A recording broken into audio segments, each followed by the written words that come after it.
What's going on, guys? It's Terrell here, and welcome to another video. I go over how I started in high school, where I came from, how I found throwing, what my coaches were like, how I was a teammate, collegiately, switching coaches, everything from doing everything on my own post collegiately and finding some guidance and support there too. So now you already may know a little bit about me. So if you do, you can skip around. But if not, or you want a little bit more detail about everything that happens, well, you can sit back and enjoy. So my first sport that I ever got into was bowling. I started that when I was 3 years old. I literally just saw a guy who could spin the ball down the lane and wanted to do exactly that because it looked cool. Started when I was 3, so did that, and I really didn't start getting good until I was about maybe 10 years old. That was where I kind of started to understand technique. I started to understand how to play the game, how to do everything in the game of bowling. By the age of, I think it was 11 or 12, I made the junior gold team, which was a team that was pretty much the most elite bowlers in your state, your town, whatever. In my case, it was my state, so we were the most elite team in the state, and I was the youngest person on that team. Technically, I wasn't really supposed to be on the team, but again, my skill set just enabled me to do that. This is where I had learned how to compete, not just with myself, but with others, against others, everything. And I did this all the way up until I was about 16 years old. So between the ages of about 11 or 12 up to 16, I was competing at an extremely high level in my sport. Now, towards the back end of my prime years, I would say, got into high school, and obviously, like, your whole objective changes in life a lot, right? My high school had a bowling team, and I actually joined the bowling team. And from then, it was almost just like, how can I just be the best here too? And again, that competition, everything that I had learned up to that point of entering high school at about 14 years old was what I took into, competing for that team in my high school.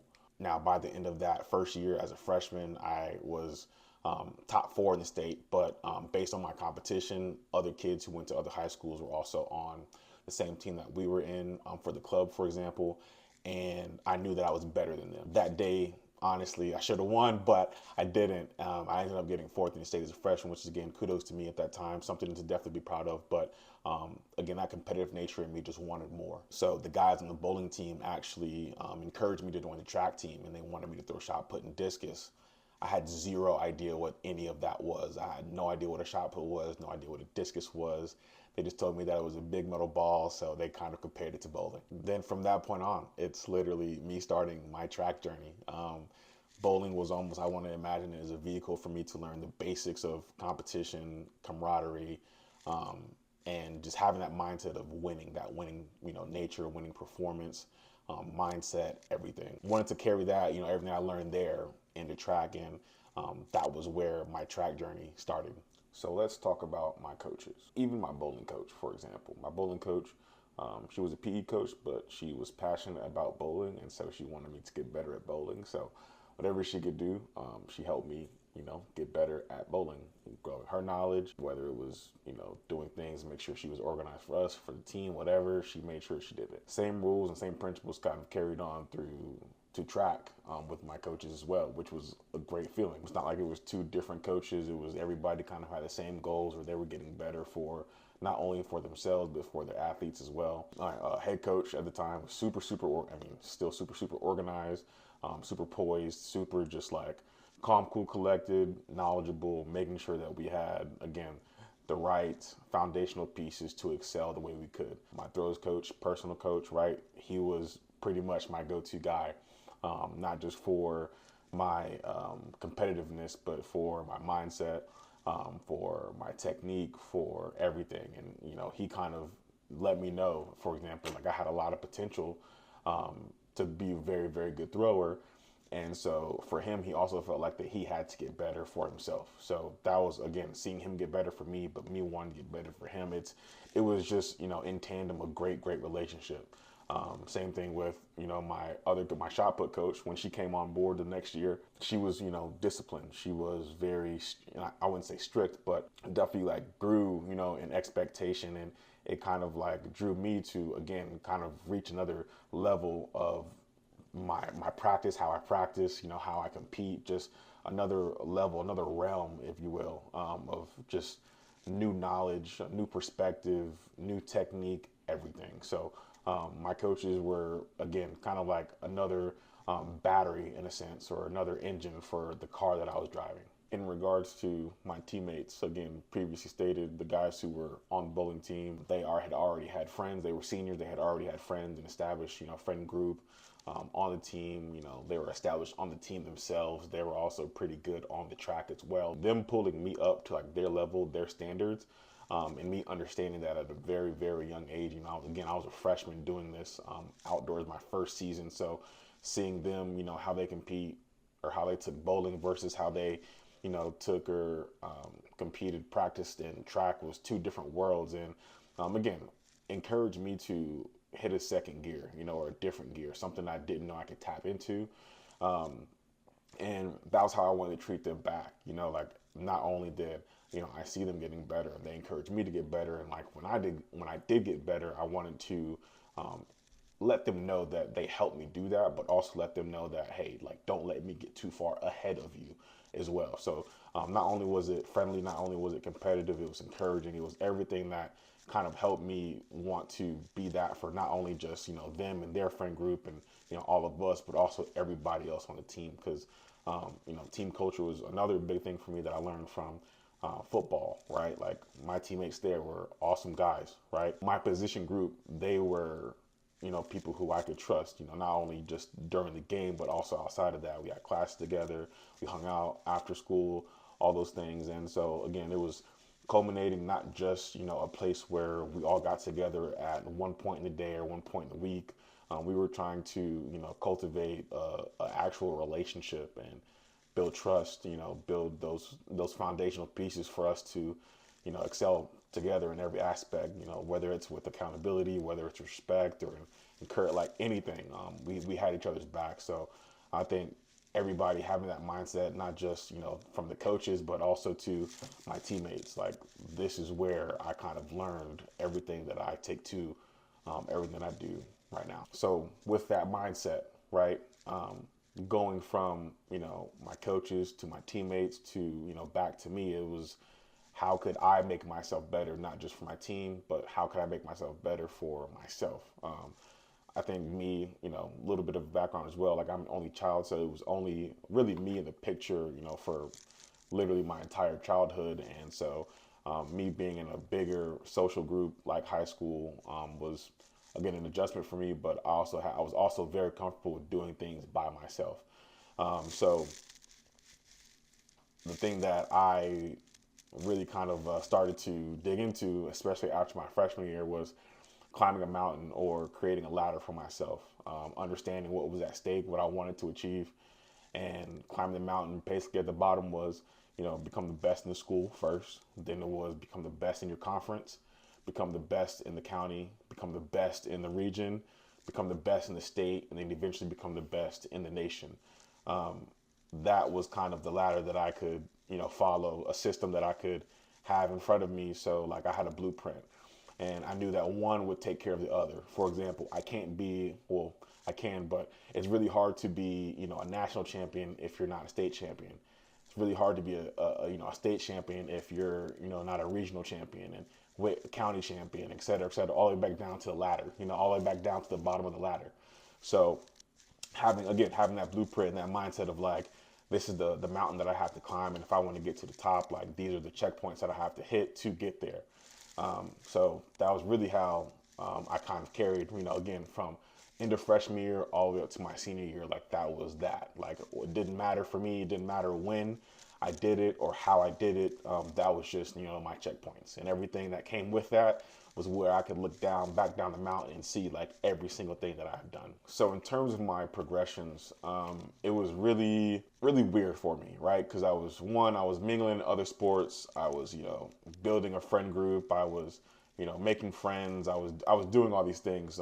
I wouldn't say I was necessarily distracted, but I definitely say that, it was not just my sport that I was focused on like I was, when I bowled or when I was just starting out, in my freshman year for track, right? From freshman year to sophomore year, I think I went from 135 or 140 in discus and 40 feet in shot put to going into the end of my sophomore year. I think I was throwing 52 feet in shot put and 152 feet in discus. And then by the time I was, a junior, it was a little bit of the same thing. I think it was like 155, 160 feet maybe my junior year. I can't even remember off the top of my head. And then same thing for discus. Same thing for shot put. 55 feet was my max. So I think for me, catching that, right, like catching the fact that I only went up 3 feet in shot put and like, I think we're at 155 or 152, 155. Like that for me was not a big enough increment to hit my goals. And it put a lot of pressure on me because again, by the end of that junior year, I had one more year to prove myself. I was talking to a couple coaches who wanted to recruit me. I had no idea what I wanted to do as a senior. I had just zero idea of, I felt like I had no roadmap, in a sense. I was hitting these goals for sure in the track scene, but it just wasn't where I wanted to be as a person. Going into my senior year, of course I had those goals of, doing everything on the track, right? Included extra days of throwing, extra lifting days, different types of mobility or core, or whatever. Like that's what I was doing my senior year to make the big adjustment, going from 165 to 213 feet. Like that gap there was literally me adding that extra day or realizing what I needed to do with my technique. For me at the time, it was literally using my index finger. I had never used my index finger throwing discus up until that point. I did that, obviously got better technically too, and then it just sent me over the moon. And then in shot put, I think I finished at like 60 feet and a few inches. So those adjustments were made from me just looking back again, like what I had done, what I wanted to do, and how I could close the gap. Like that's how you make adjustments. And you kind of do that in every single facet of your life. Like it's not just in the sport, it's in the classroom. For me, it was definitely in the classroom. Like my grades weren't the best in senior year, I had to straighten up, so I did. Those adjustments kind of like, again, looking at me as, from a freshman to being senior, like, or junior to senior year too, it's like, what gaps can you close and like what steps or what process can you make to close that gap? That's a limited amount of time, a little bit of stress for sure, but if you want to get better, you have to make adjustments. Now, at the time when I was getting recruited, again, my grades weren't the best. Like there were several coaches who were interested in me, but my grades didn't back it up a whole lot of the time. Yes, my numbers were great, but in the classroom was another story. That was where I was in the recruiting process. And when it came to picking my school, it was a lot of different variables. And thankfully, I did have a good group of people around me who, kind of gave me those, list of things. Again, my coach, my parents, like they were there for me to make the right decision. Not a biased decision by any means. Of course, they, had their opinions, but it was also just, again, the benefit of me, the love for me, right? So when it came to picking a school, it was how much money are they giving you? Of course, that's the big one. That's everybody's number one thing, especially nowadays with NIL. Like how much money were they giving you? Do they have your major? Do you like the coach? What is the coach's philosophy? Do you see yourself with the teammates in the future? What school, like what does your school stand on? Like what do they like as far as like their culture? Like is the campus beautiful? Like all those things that you have to think about when you're picking the school, not just money, not just the coach, not just what you can get from NIL, especially nowadays, or not just what you can get out of something, but what you can put into something and how it can grow you. Because at the end of the day, I knew that I was wanting to be somewhere for 4 years. Transfer was not even an idea at the time. So I knew that I wanted to invest in something long term. So having all of those things, all those pillars for me, going into a college and picking a college were super, super important. So that was where Charlotte came into play, right? Like they were the ones who gave me the most. The coach, my coach now, he was there. I loved his philosophy, still love his philosophy as far as, how he wants to coach. Big technique guy. I love the campus. I love, how the team was. Like everybody who I'd signed, like my signing class was insane, and I thought that they were insane. And that was, again, something that I had believed in, especially with me signing. I signed in April, so it was a little bit later. So I could see almost the entire body work, everybody who was there, but also people who were signing with them. So that was, again, all of the variables that went into me choosing Charlotte. Looking at this video now, obviously Charlotte has built the winning culture for sure. And I think even when I was there, before I was there, they had a winning culture. They were in the A10 conference, multiple conference championships.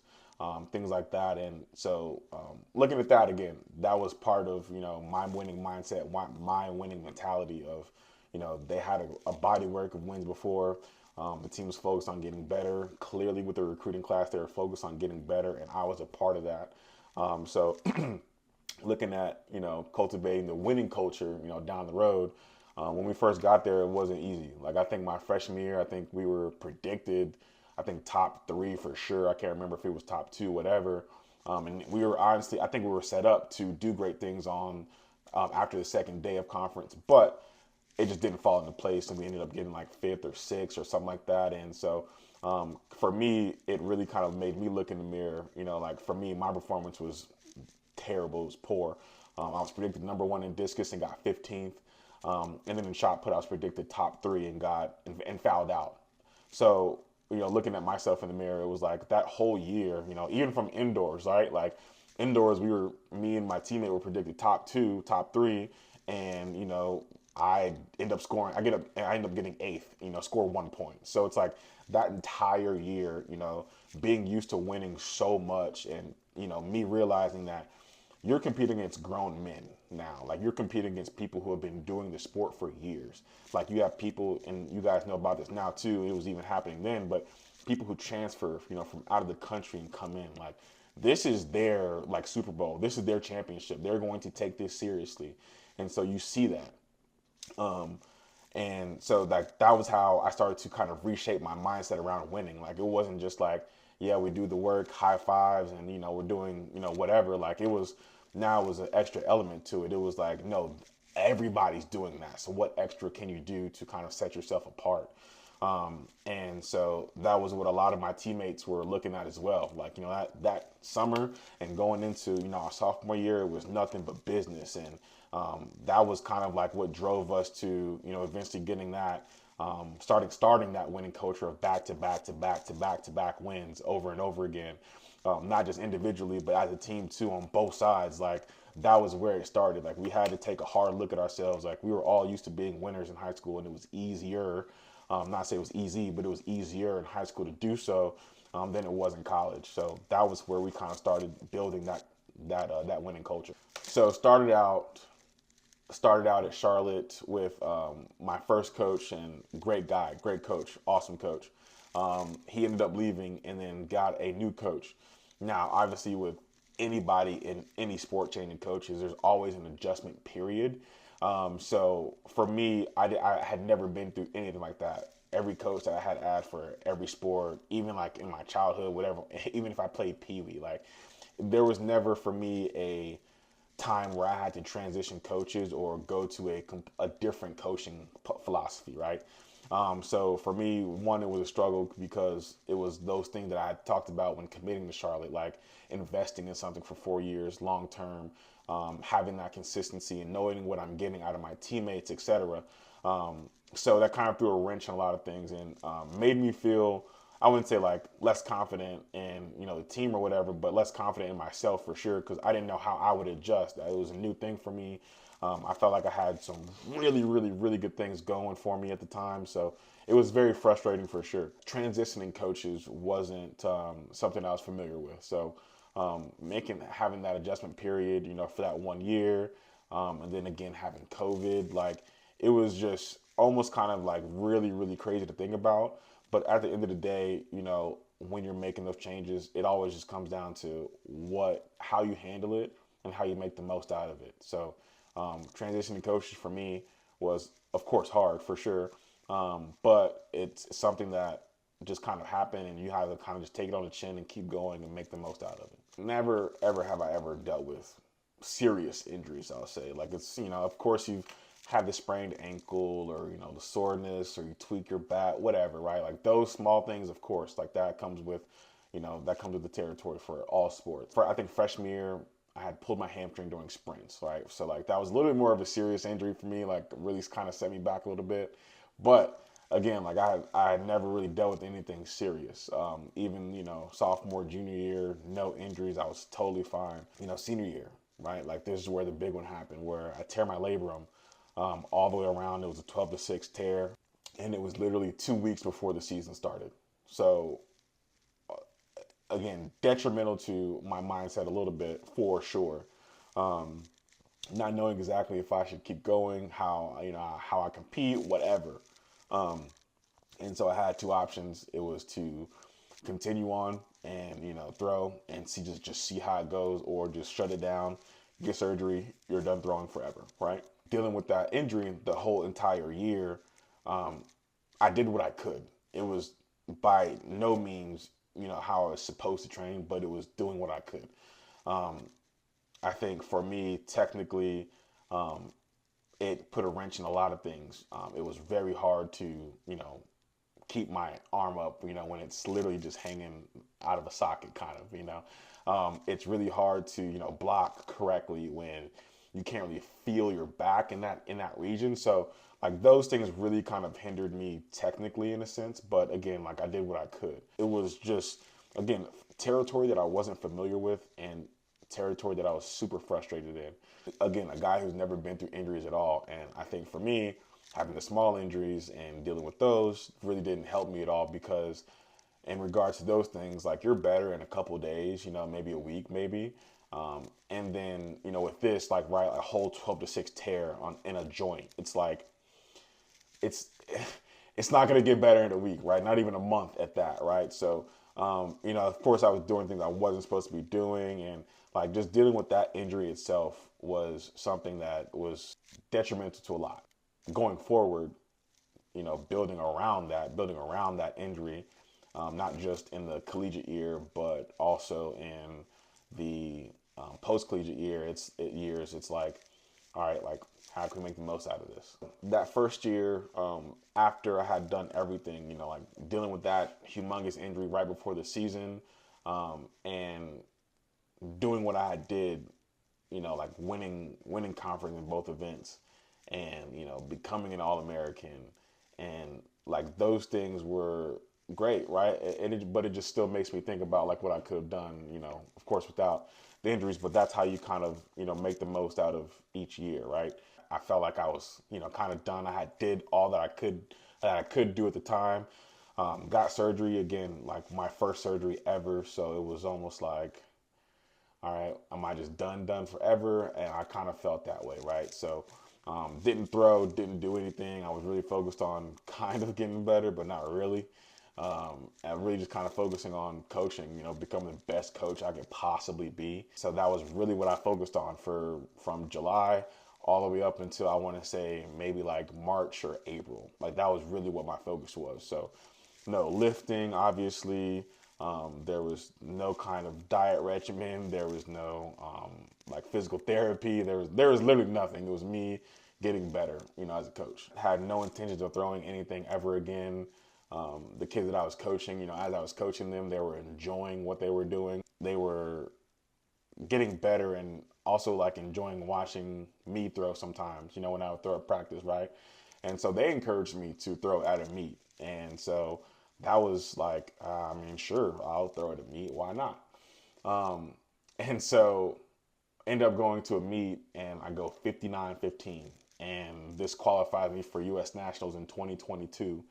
And so, again, insane for me because one, it's my first year out. I haven't done literally anything, no lifting, no specific like meal plans. There's no specific training. It was just me literally hopping off the couch, going to a meet because I could, and then qualifying for nationals that same year. So that was how the post-collegiate journey started, right? And I think if I didn't, or I wouldn't have done that, I wouldn't be still throwing today.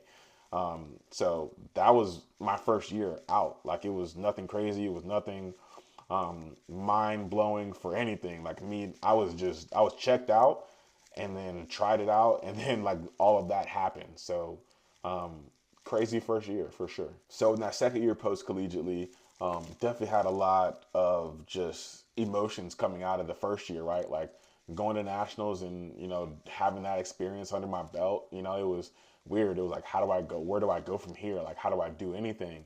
And, there was like so many other variables like in my life that was happening, right? Like, oh, like this can happen if I just do this. Like I wanted to like change my whole career. Like I was helping out in the school, and now I wanted to become a personal trainer, and that was because I wanted to become a better athlete, right? Like learning how my body works and how I can make my body better for my sport was my new mindset. So that was my second year. And it was really, really hard, right? Like, trying to build a client base and, figuring out like how to operate as an adult, like for real, was on my own for everything. So like those things kind of hindered me from ever really kind of achieving what I wanted to achieve, build on top of that first year. So like second year was rough. I can't remember my average was, but I think I only went to 3 meets, and they were not important meets, and I didn't do that great. Going from, going to the national championship and then going to not even being, a question of if I could compete there was really hard, right? So the third year was, where I could kind of start to build a little bit. In that third year, going from being a trainer and still trying to coach was super difficult. And again, like me with my, my mindset, how I am, just like trying to get better in all aspects, leveling up everything, right? Like that came with, my occupation as well, right? So like while I was in the school and I loved coaching everybody in the school, it was awesome. I still wanted to level up. So I got the opportunity, blessed with the opportunity to coach at Campbell University. And, that was, while I was still wanting to train as well. And I felt like it was more so aligned with my goals, right? Like not only am I in a, a space where I can train with collegiate athletes, but I'm also, trying to create a space where, I can try and lift and, try and do other things that align with me still competing. I was still coaching, kids at a higher level as well. So trying to, expand my knowledge there to help them help me was again like experiences that I was looking for. So like that third year for me, I was trying to go to meets that they were going to and competing in. That way it was a lot easier for both of us, not only just for me but for them too.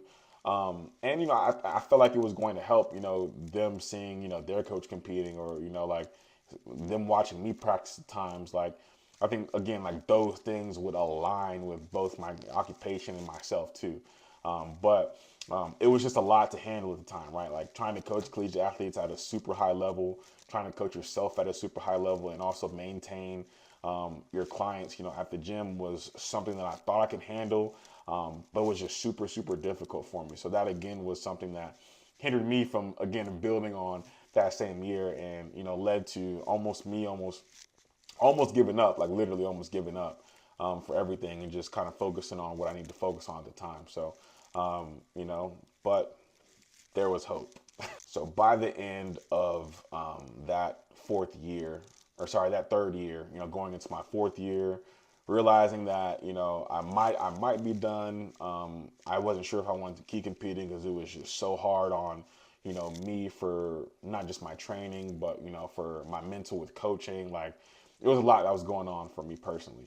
And so, there were so many other things that happened too that for me, like was just screaming at me to come to this place, back to, where I had really established a lot more things for myself, which was, in Charlotte. Obviously like Throws Revolution is the club now, but the founder, he was somebody who had started the club in Charlotte, and he was looking to, pass it on to someone based in Charlotte. And my coach, he was back in the game. He was coaching again, and he was back in Charlotte too. And my old training partner, he was moving back to Charlotte too. So like there were so many things that were kind of literally screaming at me to come back to this place.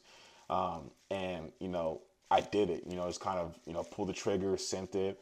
Wasn't really sure how it was going to turn out. And honestly, moved here and started from like almost literal ground zero across the board.